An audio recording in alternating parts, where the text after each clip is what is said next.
देखिए मेरा पहला प्रश्न है, मदन ने कासू के कितने दांत तोड़े थे? इसका सही उत्तर हो जाएगा ए नंबर, 2 दांत मदन ने तोड़ दिए थे। ठीक है। मेरा अगला का प्रश्न है, मदन किसका पुत्र था? जो मदन जो था किसका पुत्र था? इसका सही उत्तर हो जाएगा ए नंबर, यानी गिरधर लाल के था।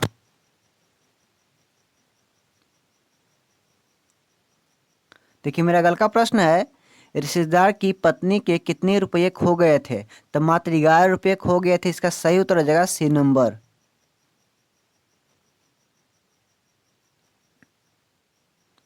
देखिए मेरा अगला का प्रश्न है, बिरजू महाराज को संगीत नाटक एकेडमी का पुरस्कार कब प्राप्त हुआ था? इसका सही उत्तर हो जाएगा ए नंबर, 1964 ईस्वी में हुआ था। देखिए मेरा अगला का प्रश्न है, विज्ञान में कौन सा प्रत्यय है? इसका सही उत्तर हो जाएगा बी नंबर, आन जो है विज्ञान में प्रत्यय जो होता है पकड़ा जाता है। ठीक है, विज्ञान बोलेंगे तो क्या आएगा? आन आएगा। देखिए मेरा अगला का प्रश्न है, पंडित बिरजू महाराज का जन्म कहाँ हुआ था? यानी कहाँ हुआ था? इसका सही उत्तर हो जाएगा बी नंबर, यानी लखनऊ में हुआ था। देखिए मैं इस वीडियो में जितना मैं प्रश्न बताने वाला हूँ बहुत ही मोस्ट इम्पोर्टेंट है। ठीक है, इस वीडियो को बिना स्किप किए हुए देखिएगा। देखिए मेरा अगला का प्रश्न है, गाय का जन्म किस प्रदेश में हुआ था? यानी किस प्रदेश में हुआ था? इसका सही उत्तर हो जाएगा बी नंबर। ठीक है, उत्तर प्रदेश में हुआ था।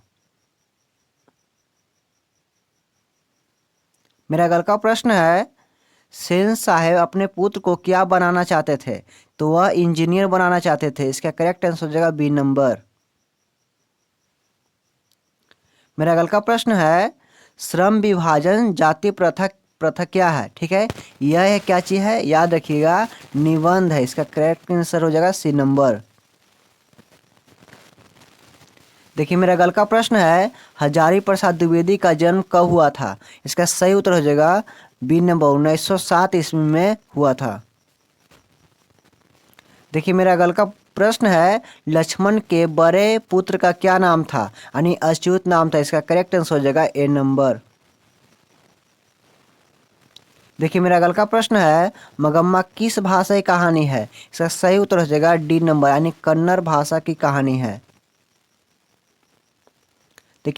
मेरा अगला का प्रश्न है, भारत से हम क्या सीखे? इसका सही उत्तर हो जाएगा बी नंबर, यानी भाषण। मेरा अगला का प्रश्न है, खोखा का क्या नाम था? खोखा का नाम क्या चीज था? तो कासू नाम था। इसका करेक्ट आंसर हो जाएगा बी नंबर। देखिए मेरा अगला का प्रश्न है, नालंदा विश्वविद्यालय कहाँ पर स्थित है? यानी कहाँ पर स्थित है? इसका करेक्ट आंसर हो जाएगा ए नंबर, यानी बिहार में वह स्थित है। देखिए मेरा अगला का प्रश्न है, मगम्मा किस पात्र की कहानी है? ठीक है, यानी इसका करेक्ट आंसर हो जाएगा डी नंबर, यानी दही वाली मगम्मा। देखिए मेरा अगला का प्रश्न है, सुजाता का जन्म कब हुआ था? इसका करेक्ट आंसर हो जाएगा बी नंबर, 1935 ईस्वी में हुआ था। देखिए मेरा अगला का प्रश्न है, शिक्षा और संस्कृति किसकी रचना है? तो किसकी है? इसका करेक्ट आंसर हो जाएगा, याद रखिएगा, सी नंबर, महात्मा गांधी। देखिए मेरा अगला का प्रश्न है, बहादुर कितने वर्ष का था? बहादुर जो था कितने वर्ष का था? तो वह 12 से 13 वर्ष का था। इसका करेक्ट आंसर हो जाएगा डी नंबर। देखिए मेरा अगला का प्रश्न है, कुंवर नारायण ने बूढ़ा चौकीदार किसे कहा? यानी किसको कहे थे? तो इस सी नंबर, इसका करेक्ट आंसर होगा सी नंबर, यानी ब्रिज को कहे थे। देखिए मेरा अगला का प्रश्न है, ठंड से कौन कांप रहा था? तो कौन कांप रहा था? तो भंगू कांप रहा था। इसका करेक्ट आंसर हो जाएगा बी नंबर। देखिए मेरा अगला का प्रश्न है, पिताजी ने बाजार में कितनी मछलियां खरीदी थी? तो कितनी की किनी थी? तो मात्र 3 किनी थी। इसका करेक्ट आंसर होगा बी नंबर। देखिए मेरा अगला का प्रश्न है, मंगू की माँ के कितने संतानें थे? तो मात्र कितने थे? 4 थे। इसका करेक्ट आंसर हो जाएगा, याद रखिएगा, ए नंबर। ठीक है, 4 थे। देखिए मेरा अगला का प्रश्न है, पाप्ती किस कहानी की पात्र है? जो पापी जो है किस कहानी के पात्र है? वह नगर है। इसका करेक्ट आंसर हो जाएगा बी नंबर। देखिए मेरा अगला का प्रश्न है, लक्ष्मण कहाँ नौकरी करता था? जो लक्ष्मण जो था कहाँ नौकरी करता था, तो वह कोलकाता में करता था। इसका करेक्ट आंसर हो जाएगा बी नंबर। देखिए मेरा अगला का प्रश्न है, बाबा साहेब अम्बेडकर का जन्म कहाँ हुआ था? तो इसका करेक्ट आंसर हो जाएगा ए नंबर, यानी महू मध्य प्रदेश में हुआ था। देखिए मेरा अगला का प्रश्न है, 20 के दांत पाठ की विधा है, यानी जो 20 के जो दांत है किस पाठ की विधा है? तो वह एक कहानी है। इसका करेक्ट आंसर हो जाएगा बी नंबर। देखिए मेरा अगला का प्रश्न है, स्वर वर्णों की कुल कितनी संख्या होती है, यानी कुल कितनी संख्या होती है? ठीक है, तो स्वर वर्ण कितने होते हैं? मात्र 11 होते हैं। इसका करेक्ट आंसर हो जाएगा बी नंबर। देखिए मेरा अगला का प्रश्न है, सीता किस पात्र की कहानी है? जो सीता जो है किस कहानी की पात्र है? इसका करेक्ट आंसर हो जाएगा ढहते विश्वास। क्या चीज हो जाएगा? ढहते विश्वास। देखिए मेरा अगला का प्रश्न है, व्यंजन वर्णों की कुल संख्या होती है तो कितनी होती है? तो मात्र 33 होती है। इसका करेक्ट आंसर हो जाएगा बी नंबर। देखिए मेरा अगला का प्रश्न है, मदन ने के लिए क्या खाना मामूली बात था? क्या चीज खाना मामूली बात था? उसके लिए मार खाना मामूली बात था। इसका करेक्ट आंसर हो जाएगा बी नंबर। मेरा देखिए अगला का प्रश्न है, भाई बहन कौन सा समास है? जो भाई बहन है जो कौन सा समास है? तो दिग्गु समास है।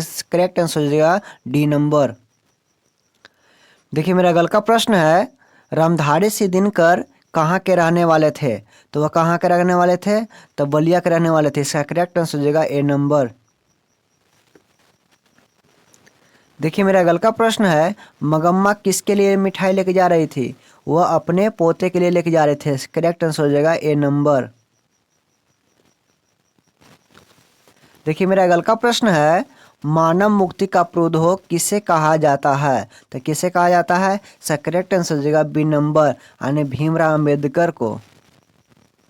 मेरा अगला का प्रश्न है, नगर लिपि शीर्षक निबंध के रचनाकार कौन है? ठीक है, कौन है? तो गुणाकर मूल्य। इसका करेक्ट आंसर हो जाएगा ए नंबर। देखिए मेरा अगला का प्रश्न है, हिंदी भाषा में वचन कितने प्रकार के होते हैं? तो मात्र कितने होते हैं? तो 2 होते हैं। इसका करेक्ट आंसर हो जाएगा, इसे याद रखिएगा, ए नंबर। ठीक है,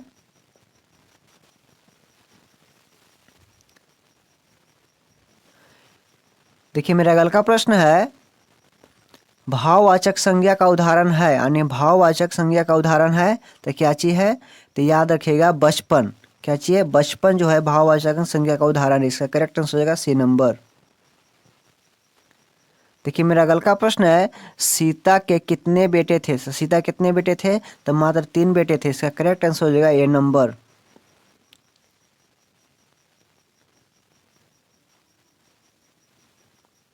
देखिए मेरा अगला का प्रश्न है, सीता के बेटे ने सीता को कितने रुपये माहवारी खर्च देने को कहा? तो कितने कहा था? मात्र 50 रुपया कहा था। इसका करेक्ट आंसर हो जाएगा डी नंबर। देखिए इसमें जितना भी मैं प्रश्न लेके आया हूँ जो कि बहुत बहुत महत्वपूर्ण है, आप लोग इस वीडियो को अगर यहाँ तक देखे होंगे तो आप लोग को जरूर बोर्ड एग्जाम में क्वेश्चन बनेगा ही बनेगा।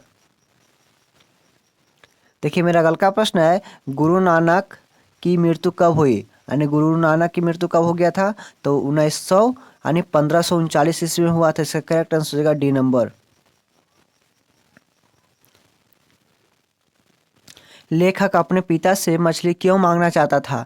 तो किस लिए मांगना चाहता था? इसका करेक्ट आंसर हो जाएगा वो यानी खोलने के लिए।